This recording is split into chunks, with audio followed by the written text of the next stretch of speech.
Interview 6, Jackson Palmer, creator of Dogecoin, Coin Summit Day 2. Jackson, thank you very much for joining us today on Let's Talk Bitcoin. Thanks for having me on the show. So, Dogecoin, why Doge? So it was just kind of right place at the right time. I was following a whole bunch of altcoins late last year. I noticed an article from Adrian Chen from Gawker that he was kind of, saying that Doge is the best meme. It's the first good meme, and it's the best meme out there. And I think it's because it's kind of uncorruptible, and that you can't introduce some of the prejudice tones that get laid over other memes onto Dogecoin because it's just too pure. Right? Okay. And so I went home one day and I just tweeted, going to invest in Dogecoin. It's the next big thing. And at this point, it wasn't a thing. And then it just kind of spiraled from there. And my co-founder Billy got in touch with me, and we made it a thing. Okay, so you guys made it a thing, and then what happened next? I mean, it just immediately, bam, like a rocket? That's right, yeah. So I put Dogecoin.com live, which originally didn't have any download links. It was just the logo, essentially. And then we created the client. We actually made it a thing. We put it on Bitcoin Talk, obviously. And Billy and I are like, it'll probably fizzle out in a couple days. Nobody will be interested in it. So we started mining it, and we're like, why is this getting hard? What, 100 mega? What? What's going on here? And then it just completely grew from there. So we didn't create the Facebook page, the subreddit, any of that. That was all community created.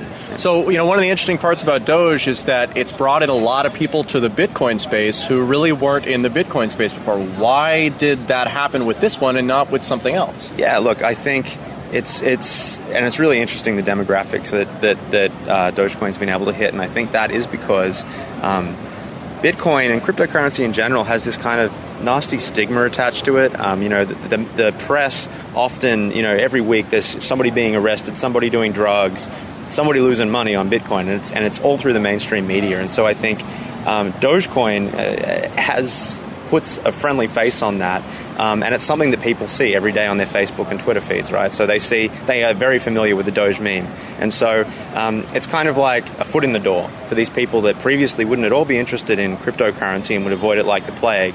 They start reading about Dogecoin and they look it up and they realize, oh, it's a cryptocurrency. And they read the Wikipedia article about cryptocurrency and they're like, oh, Bitcoin isn't that bad. All this stuff I've been told about Bitcoin is actually a lie. It was never hacked. Mt. Gox was hacked, not Bitcoin. And so it's like a really good way of getting people in and educating and building awareness. So one of the other interesting things about Dogecoin, of course, and kind of one of the problems of Bitcoin, it didn't start off as a problem, but when you start small, right? When you started Dogecoin, I talked to Josh Moland a couple of weeks ago, and he said that he mined for a day and got 1 million Dogecoin, on the first or the second day. So that there's an element of getting something for nothing that then turns into something that's not nothing anymore at the end of it. Bitcoin had that at the beginning. People mined and they got paid with stuff. Nobody knew what the value was. So, do you think that's the future for Doge, or do you think that Doge stays this sort of happy-go-lucky free thing? I wouldn't say happy-go-lucky, but I think it should remain self-aware and not get too elitist and never lose the welcoming kind of feel that the community has. That's one of the things, people enter our community and people all want to help that person better understand.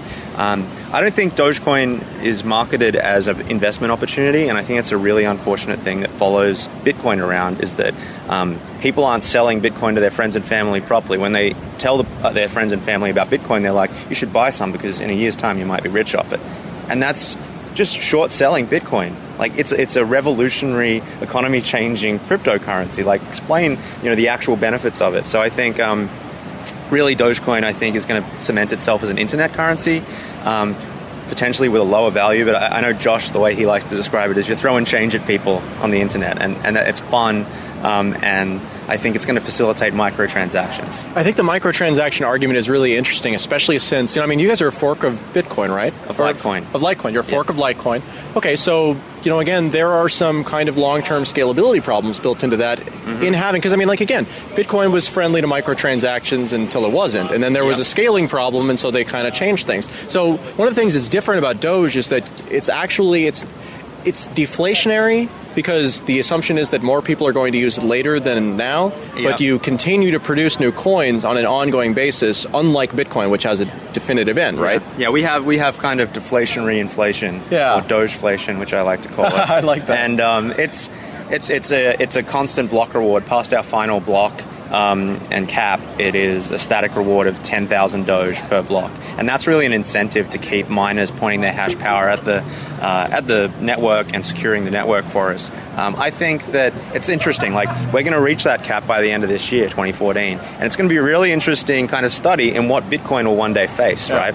Is when mining doesn't become as profitable as it once was, a miner's going to stick around and they're going to move on to the next thing that they can make their money with. Well, how fast is the difficulty readjustment? Because it seems like that comes into play here a lot. Well, no, absolutely. So we recently, and this is a really good example of altcoins not being competitive but working together to help cryptocurrency. We recently worked with the developers of another coin called Digibyte, and they have a difficulty retarget algorithm called DigiShield, which is to help against profit-switching multi-pools. So these multi-pools have an algorithm that looks at what you can cash out to BTC for the most, and then it switches their entire hash rate to that coin. So they got like 50 gigahash, and they just point it. And when they do that on a smaller coin, the difficulty just shoots through the roof. They go away, and then in our case, everybody had to wait 4 hours for it to retarget. Crazy, right? But it's only 4 hours. It's only 4 hours. But now, we with DigiShield, we retarget every block. So every 60 seconds, our difficulty retargets. Wow. So you don't... So then...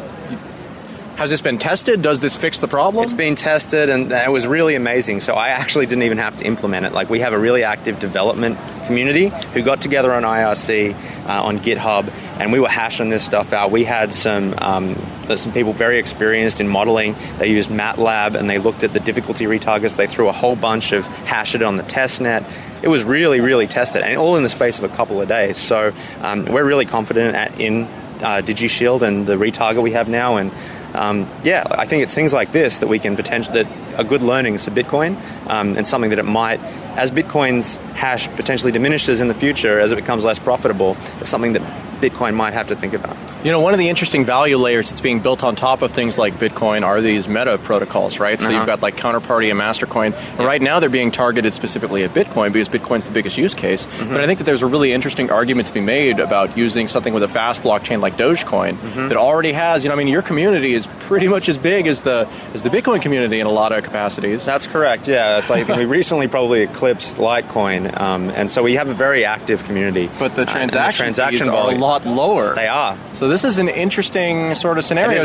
So again, like we've in the last couple of days, I'm not sure when this is going to air, but in the last couple of days, we've seen the Bitcoin developers, specifically Luke Dash Jr. and Jeff Garzik, kind of come out against these protocols, and it looks like they're maybe taking some aggressive steps to, they've reduced the op return, which is basically the mechanism by which these protocols use to actually use the blockchain. They've so it looks like there might be a fight there, and like Bitcoin maybe doesn't want this stuff. So if, for example, these protocols did not find a home on Bitcoin, is that something that Doge would be interested in talking to them about? Totally. I think there's a lot of interesting use cases there. One of them I really like is the idea of a decentralized exchange all built within the blockchain, and with multi-sig and a bunch of other stuff, you can do that, and that is amazing. Like, I think in a trustless network, I think it's fantastic to be able to decentralize exchange of currency. So that's fantastic, I think, and the NXT guys are doing that already. So that's really cool.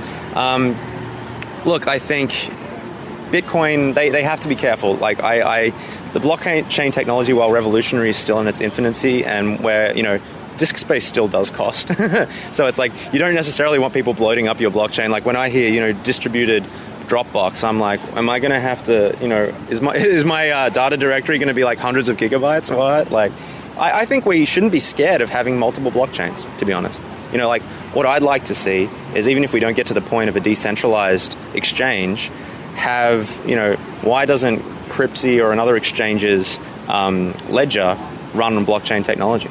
Full transparency. Like, a blockchain is a blockchain, and I don't see any issue with having multiple blockchains. Because then you can choose, as a consumer, to trust one of them. Well, I mean, the only argument I think against that is that you fragment the user base, but I'm really coming to believe increasingly as we move forward that there just isn't another future for us. That, inevitably, whether it's this particular instance or the next set of innovations that come about, it seems like over time Bitcoin is kind of calcifying because they have been successful, so they have to be conservative, but you really don't. No, and I think blockchain, so really we're here and we're talking about Bitcoin, but I think the real key technology is blockchain technology. And we may have implemented it, or Satoshi might have implemented it for currency, but it has so many other uses. Like DNS, I think within the next 5 years we're going to see DNS decentralized.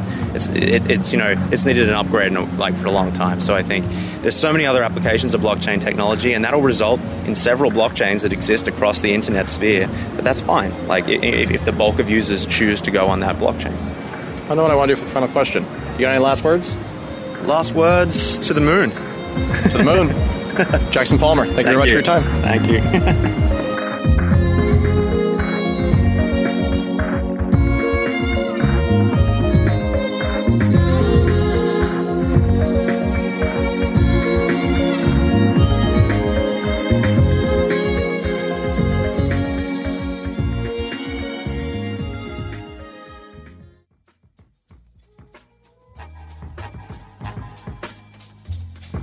Let's Talk Bitcoin is heard each week by thousands of people who are participating in the new digital economy.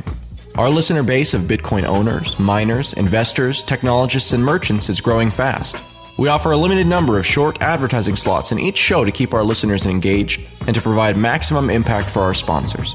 If you'd like to talk to us about Let's Talk Bitcoin, send us an email at sponsors@letstalkbitcoin.com.